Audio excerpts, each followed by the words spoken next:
ሰላም እንዴት ናችሁ? በዛሬው የፊልም ዳሰሳችን ሰን ኦፍ ሪች የተሰኘውን ፊልም እንመለከታለን። ሌሎች አሪፍ አዳዲስ የፊልም ታሪኮች ሲለቀቁ ቀድመው ለእናንተ እንዲደርሷችሁ ይህንን ቻናል ሰብስክራይብ በማድረግ ተቀላቀሉ። ይህንንም ቪዲዮ ላይክ በማድረግ ጀምሩት። አብራችሁን ቆዩ። ፊልሙ የሚጀምረው ግሪሻን በማሳየት ነው። ግሪሻ ራሽያ ውስጥ አሉ ከሚባሉ ሀብታሞች መካከል የአንደኛው ልጅ ሲሆን በዚህም ምክንያት ለሰዎች ጥሩ የማያስብ ሁሉንም ነገር በብር ለመግዛት የሚያስብ እና ሁልጊዜም ችግር ውስጥ የሚገባ ልጅ ነው። ቀኑንም የሚያሳልፈው ክለብ ውስጥ ሄዶ በመጠጣትና በመጨፈር ነው። በአንድ ምሽትም እንደለመደው ከክለብ ጠጥቶ ወጥቶ በፍጥነት እያሽከረከረ በሚነዳበት ወቅት ሲሞኖቭ የተባለ የትራፊክ ፖሊስ ያስቆመዋል። እሱም ችግሮችን ሁሉ በገንዘብ መፍታት ስለለመደ ለትራፊክ ፖሊሱ ገንዘብ ይሰጠዋል። ነገር ግን ትራፊክ ፖሊሱ ገንዘቡን ለመቀበል ፈቃደኛ አልሆነም። በዚህም የተነሳ ፖሊሱ ምንም አያመጣም ብሎ በማሰብ መኪናውን አስነስቶ መጓዝ ሲጀምር ፖሊሱ ለማስቆም ቢሞክርም ነገር ግን ሊሰማው ፈቃደኛ አልሆነም። ከተወሰነም ጊዜ በኋላ የግሪሻ አባት ፓቭል ልጁን ለማስፈታት ወደ እስር ቤት ይሄዳል። እዚያም በሚደርስበት ጊዜ ችግር አይቶ የማያውቀው ፓቭል ፖሊሶቹን የሚበላና የሚጠጣ እየጠየቀ ነበር። የፖሊስ ጣቢያውም ኃላፊ ለፓቭል ልጅ ባለፉት ወራት በጣም ብዙ ጥፋቶችን እያጠፋ እንደሆነና አንድ ፖሊስ አባልንም ወደ ሆስፒታል እንዳስገባ በመናገር ስለ ልጁ አንድ ነገር እንዲያደርግ ጠየቀው።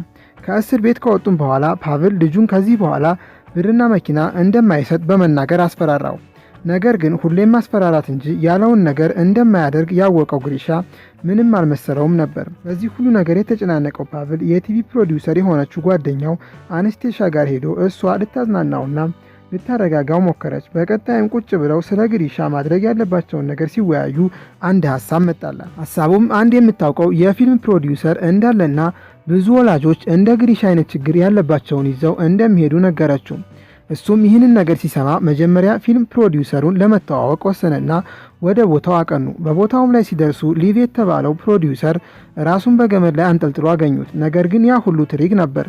እሱም አይንን ለመሸወድ የእውነት የሚመስሉ ነገር ግን የእውነት ያልሆኑ ነገሮች ላይ እየሰራ እንደሆነ ተናገረ።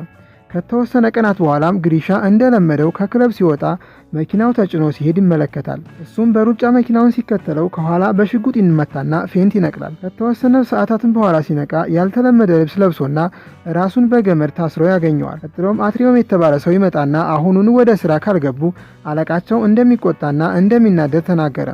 ግራ የተጋባውም ግሪሻ ያለበትን ቦታ ማመን አልቻለም።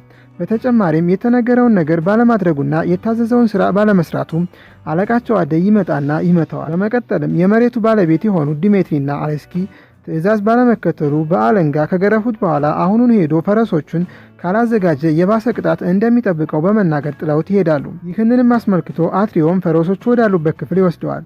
በማስከተልም ይህ ሁሉ ነገር ያልተዋጠለት ግሪሻ በመስኮት በማምለጥ ወጣ። እየሮጠ በመጓዝ ላይ ሳለ በአካባቢው ያሉ ሰዎች አኗኗራቸው ኋላ ቀር መሆኑን አስተዋለ። ነገር ግን ግሪሻ ድንጋጤ ውስጥ ስለነበረ ወደ ሰዎቹ ጋር በመሄድ ፖሊስ ጋር እንዲደውሉና እንዲጠቁሙ ነገራቸው። ነገር ግን በአካባቢው ያሉ ሰዎች ስለሚወራው ነገር እንደሚያውቁ በመናገር ሊያረጋጉት ሞከሩ። በድንጋጤም እየሮጠ እያለ ሳያስበው ወደ ውሃ ውስጥ ይገባል። በማስከተልም ደረቅ ልብስ ለብሶ ወደ መንደሩ ሲመለስ የአካባቢው ሰዎች ያስይዙታል። ለማምለጥም ስለሞከረ በስቅላት እንዲቀጣ ተፈረደበት። ሊሰቅሉትን በዝግጅት ላይ ሳሉ እንደ ዕድል ሆኖ አግላያ የተባለች የዲሜትሪ ልጅ ትመጣና የሰዎች ሞት እንደሰለቻትና አሁንም ግሪሻንን እንዲምር ጠየቀችው። ዲሜትሪም ዛሬ ልደቷ ስለሆነ በሐሳቧ ተስማማ። በቀጣይ ትዕይንትም የድሮን ካሜራ እየበረረ ወደ አንድ ሰው ጋር ሲሄድ ይመለከታል። ይህ ሁሉም እየሆነ ያለው ግሪሻን ለማስተማር ብዙ ወጪ እየወጣበት ያለ ድራማ ነው። ድራማውም ውጤታማ እንዲሆንና በጥሩ ሁኔታ እንዲጠናቀቅ በየቦታው ካሜራ በመግጠምና ድንገት አምልጦ ለመውጣት ቢሞክር እንኳን ማደንዘዣ ሽጉጥ አዘጋጅተዋል። ነገር ግን የልጁን መገረፍ የተመለከተው ፓቭል የሰራው ስራ ትክክል መሆኑን ራሱን መጠየቅ ጀመረ። ፕሮዲውሰርም ወደ እሱ ጋር በመምጣት ይህንን ሁሉ ያደረገው ለልጁ የወደፊት ሕይወት አስቦ እንደሆነና ምንም ነገር መጨነቅ እንደሌለበት ነገረው። በቀጣይ ትዕይንትም ግሪሻ እንዴት ወደ ድሮ ሊመለስ እንደቻለ ማሰብ ጀመረ። በተመሳሳይ ጊዜም አክተሮቹ ለሚቀጥለው ትዕይንት የሚሆናቸውን ስክሪፕት እየተሰጣቸው ነበር። ኤክትሮን በማስከተልም ማንም ሰው ጸጉሩን መላጨት እንደሌለበት አስጠነቀቀ። በቀጣይም የዲሜትሪ ልጅ ሆኖ የሚሰራው አሌክሲ ሊዛን ለማየት ወደ እሷ ጋር አቀና። በቀጣይም ዳይሬክተሩ ሊዛ የግሪሻ የእህት ጓደኛ እንድትሆንና በቀጣይም አብረው መተኛት እንዳለባቸው ተናገረ። አሌክሳም ይህንን ሀሳብ ለማስቀየር ቢሞክርም ነገር ግን አልተሳካለትም። ግሪሻም መንደር ውስጥ ያለመደውን ኑሮ መኖር ቀጥሏል። በጠዋት መነሳት፣ የማይመች ምግብ መመገብ፣ ከፈረሶች ጋር አብሮ መስራት፣ ጫካ ውስጥ መጸዳዳትና ሁሌ ጥፋት ባጠፋ ቁጥር መገረፍ የህይወቱ አንድ አካል ሆኗል። አንድ ቀን ከሰዓትም በረፍት ላይ ሳለ የሚያለቅስ ሰው ድምፅ ይሰማል። ከተቀመጠበትም ተነስቶ ሲመለከታት ብላያ የተባለችው አንደኛዋ የንጉሱ ልጅ ናት። እሱም ወደ እሷ ቀረብ በማለት ምን እንደሆነች ጠየቃት። እሷም አንድ ሀብታም ሽማግሌ ያለ ፍላጎቷ አግቢ እንደተባለች ነገረችው። እሱም ቀለል አድርጋ እንድታየውና ሽማግሌውን በቅርቡ ስለሚሞት የሀብቱ ሁሉ ወራሽ እንደምትሆን ነገራት። ከተወሰነ ቀናትም በኋላ ግሪሻ አንድ ዶሮ ይሰርቅና ጓደኛውን የዶሮ ሾርባ እንዲሰሩ ይጠይቀዋል። ነገር ግን ዕቃውን አፈላልጎ ሾርባውን ከሰራትለት በኋላ ለጓደኛው ሳያካፍለው ብቻውን ይበላል። በነጋታውም የዶሮ መሰረቅ ስለታወቀ ማን እንደሰረቀው እንዲያወጡ ተጠየቁ። ነገር ግን ማናቸውም ሊያወሩ ፈቃደኛ ስላልሆኑ የግሪሻ ጓደኛ ለመገረፍ ተወሰደ።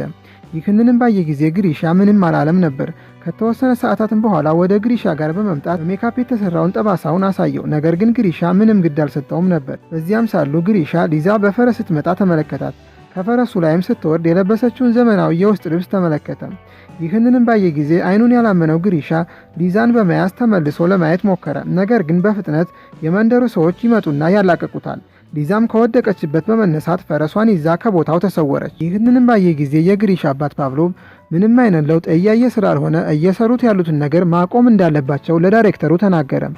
በዚህም ወሬያቸው መሃል ያልጠበቁትን ነገር አዩ። እሱም ግሪሻ ባደረገው ነገር ተጸጽቶ ሊዛን ይቅርታ ለመጠየቅ ቤቷን እያፈላለገ ነበር። በስተመጨረሻም የሊዛን ቤት ካሳዩት በኋላ ሊዛ ጋር በመሄድ ይቅርታ ጠየቃት። እሷም ይቅርታውን በመቀበል ከዚህ በኋላ በቅርበት እንደምትከታተለው ነገረችው። በምሽቱም ባህላዊ ምሽታቸውን ለማክበር ወደ ውጭ ወጥተው ነበር። እነሱም በዚያ ምሽት አብረው ያሳለፉ ጥንዶች እስከ መጨረሻው ድረስ አብረው ይሆናሉ ብለው ያምናሉ። ግሪሻም ወደ ሙዚቀኞቹ ጋር በመሄድ መጫወት ያለባቸውን ሙዚቃዎች ከነገራቸው በኋላ የመንደሩን ነዋሪዎች ከኋላው አስከትሎ መጨፈር ጀመረ። በጭፈራው መሃልም አግላያ በመቆም በጋብቻው እንዳልተስማማችና ወደ ሐይቁ ዳር አሁንም እንደምትሄድ ነገረችው። እሱም እሷን እንደመከተል ከጨፋሪዎቹ ራቅ ብላ ወደ ተቀመጠችው ሊዛ ጋር ይሄዳል።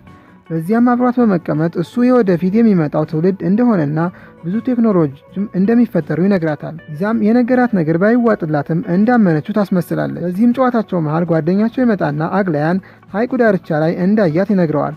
እሱም ከዚህ በፊት የነገረችውን አስታውሶ ራሷን ልታጠፋ እንደሆነ በማሰብ እየሮጠ ወደ እሷ ጋር ይሄዳል። በቦታው ላይ ሲደርስም እንዳሰበው አግላያ ራሷን ለማጥፋት ሙከራ እያደረገች ነበር። እሱም እሷን ተሸክሞ ከውሃው ውስጥ በማውጣት ወደ ቤት ሲወስዳት ይህንን እድል በመጠቀም ልትስመው ሞከረች። እሱም ጥሯት ይወጣና ሊዛ ጋር ይሄዳል። እሷም ያላሰበችውና ያልጠበቀችው ነገር ስለሆነ ከቤቱ አባራ ቤቱን ዘጋችበት። በቀጣዩ ቀንም ዳይሬክተሩ ለሊዛ የፍቅር ግንኙነት ከእሱ ጋር እንድትጀምር ነገራት። እሷን በማስከተል አብራው መተኛትና ከእሱ ጋር መሳሳም እንደማትችል ነገር ግን ባህሪውን ለመለወጥ እንደምትረዳው ነገረችው። ምንም ቢሆን የወንድ ጓደኛዋ አሌክሲስ በእሷ ሐሳብ አልተስማማም ነበር። አንድ ቀንም አሌክሲስ ሰክሮ የመንደሩን ሰዎች እየበጠበጠና እያስቸገረ ነበር። ማህበረሰቡ ለምን እንደዚህ እንደሚያደርግ ሲጠይቁት ሀብታምና የተከበረ ቤተሰብ ስላለው የፈለገውን ነገር ማድረግ እንደሚችል ነገራቸው። ይህንንም ነገር ሲያደርግ የተመለከተው ግሪሻ በጣም ቀንቶ ትክክለኛ ነገር እያደረገ እንደሆነ በመደገፍ ለጓደኛው ነገረው። ዲሜትሪም ልጁ ላጠፋው ጥፋት ግሪሻ እንዲቀጣ ወሰነ። ነገር ግን ግሪሻ በመጀመሪያ በሐሳቡ አልተስማማም ነበር። ከዚያም ይህንን ነገር ካደረገ ነፃነቱ እንደሚሰጠውና የሚፈልገው ምግብና መጠጥ እንደሚሰጠው ሲነገረው በሐሳቡ ይስማማል። በቀጣይም በስምምነታቸው መሰረት ግሪሻ መገረፍ ጀመረ። ነገር ግን የልጁን ግርፋት ማየት ያልቻለው ፓቭሎቭ ክፍሉን ለቆ ወጣ። አነስቴጃም ተከትላ በመውጣት ይህ ሁሉ ነገር እየተደረገ ያለው ለበጎ እንደሆነ በመናገር አጽናናችው። ቅጣቱንም ከተቀበለ በኋላ ነፃነቱን የሚያውጀውን ደብዳቤ ለመቀበል ወደ ዲሜትሪ ቤት ሄደ። በዚህም ዲሜትሪን ሳይሆን ልጁን አሌክሲስን ነበር ያገኘው። አሌክሲስ መሬት ላይ ወርሮ ምራቁን ከተፋበት በኋላ ነፃነቴን አገኛለሁ ብሎ ማሰቡ ጅልነት እንደሆነ ነገረው። በዚህም በጣም የተናደደው ግሪሻ በቦክስ ሊመታው ወሰነና ነገር ግን ሐሳቡን ቀይሮ ወጣ። ከዚያም በኋላ ግሪሻ ስርዓቱን ይዞ መንደሩ ውስጥ መኖር ጀመረ። ብዙ ጊዜውንም ከሊዛ ጋር በማሳለፉ ፍቅር ውስጥ ወደቀ። በሌላ ትዕይንትም አግላያና አሌክሲስ እየተደረገ ባለው ነገር ደስተኛ እንዳልሆኑ ተነጋገሩ። አግላያ በሊዛ በመተካቷና አሌክሲስ ደግሞ ፍቅረኛውን በመቀባቱ በጣም ያናድዳቸዋል። ይህንንም ተከትሎ አግላያና አሌክሲስ በጋሪ ውስጥ ግንኙነት ሲያደርጉ እጅ ከፍንጅ ተያዙ። ከዚያም የፍቅር ጓደኛዋን ከሌላ ሰው ጋር ስላገኘችው በጣም ታዝናለች። በዚህም የተነሳ ዋናው ዳይሬክተር አግላያና አሌክሲስን ከስራ አባረራቸው። በቀጣይም ትዕይንት ግሪሻ ራሷን ለማጽናናት እራት ጋበዛት። ከራትም በኋላ ውጭ ላይ በመውጣት ኮከቦችን እየቆጠሩ መዝናናት ጀመሩ። ግሪሻም ነፃነቱን ሲያውጅ እንደሚያገባን ነገራት። ይህንንም በሰማች ጊዜ ሊዛ በጣም ስለተደሰተች ሳመች። ከስራም የተሰናበተችው አግላያ አንድ ወጣትን በማገት እየተዝናኑበት እንደሆነ ተናገረች። ፖሊሶችን በማስከተል ይህንን ነገር እንደሚያጣሩ ተናገሩ። ይህንንም ነገር ሲሰማ ፓቭሎቭ በጣም ስለተረበሸ የሚሰሩትን ነገር ሁሉ እንዲያቆሙ ለዳይሬክተሩ አዘዘው። ነገር ግን ሊቭ ጊዜ እንዳላቸውና የጀመሩትን ፕሮጀክት በሰላም ማጠናቀቅ እንደሚችሉ ነገረው። በሌላ ትዕይንትም ሊዛ በሆነ አጋጣሚ እንኳን ቢለያዩ እስካሁን ያሳለፉን ነገር እውነተኛ እንደሆነ ነገረችው። በዳይሬክተሩም ትዕዛዝ መሰረት የግሪሻ ጓደኛ መጥቶ መንደራቸው በጦርነት እንደተወረረ ተናገረ። ይህንንም በሰማ ጊዜ ግሪሻ ወደ መንደሩ ከመመለስ ይልቅ ማምለጥ እንዳለባቸው ነገረው። ነገር ግን በተደበቀ ሄድፎን ከዳይሬክተሩ ጋር የሚያወራው የነበረው ጓደኛው ሁሉም ሰራተኛ ወደ መንደሩ ካልተመለሰ ሁሉንም ገድለው ቤታቸውንም አቃጥለው እንደሚሄዱ ነገረው። ወደ መንደሩም ሲመለሱ ለወታደሮቹ ብዙ ምግብና መጠጥ ሰጥተዋቸው ነበር።